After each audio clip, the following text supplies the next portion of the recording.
भोकर तहसील येथे अनेक शेतकऱ्यांच्या समस्या सोडविण्यासाठी भोकर येथील शिवसेना नेते इंजिनियर विश्वंभर पवार थेट तहसील कार्यालयावर. नरसिंग मारुती करेवाड हे त्यांचे बंधू, नाव काय प्रभाकर करेवाड हे या ठिकाणी आलेले आहेत तहसील कार्यालयामध्ये.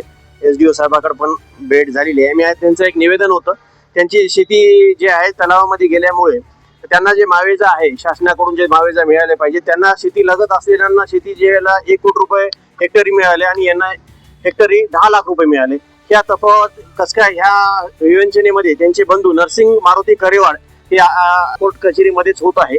तरी या परिवाराला न्याय देण्याकरिता आम्ही सर्व शिवसेनेचे इंजिनियर विश्वंभर पवार, परत आमचे माधवराव करेवाड, रविभाऊ घेंटेवार, दर्शन पाटील डुरे युवक अध्यक्ष हे सर्व मिळून आज आम्ही माननीय उपजिल्हाधिकारी महोदय व तहसीलदार महोदय साहेबांचा आम्ही त्यांना कळकळीची विनंती केली की बा ह्या शेतकऱ्याचा एक सहानुभूतीपूर्वक विचार करून आपण याचा फेर तपासणी करून मोबदला वाढवून देण्याकरिता आम्ही विनंती केली.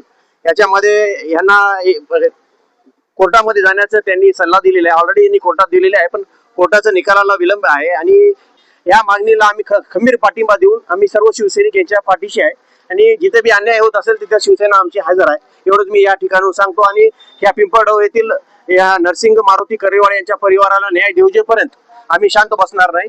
100% आमची शिवसेना या परिवाराच्या सोबत आहे आणि पिंपळगाव बाधित शेतकऱ्यांच्या पाठीशी आम्ही आहेत. असाच प्रश्न देखील बाबळी बंधाराचा देखील प्रलंबित आहे. त्यांच्या देखील आम्ही शेतकरी आंदोलन देखील मागे मोर्चा काढला होता.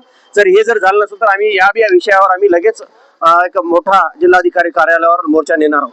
मुख्यमंत्री साहेबांकडे देखील आम्ही पत्र पाठवलेले आहे आणि माननीय उपजिल्हाधिकारी यांनी देखील सहकार्याची भूमिका घेतलेली आहे. नाही घेतल्यास आम्ही तीव्र आंदोलन करण्याच्या तयारीत आहोत.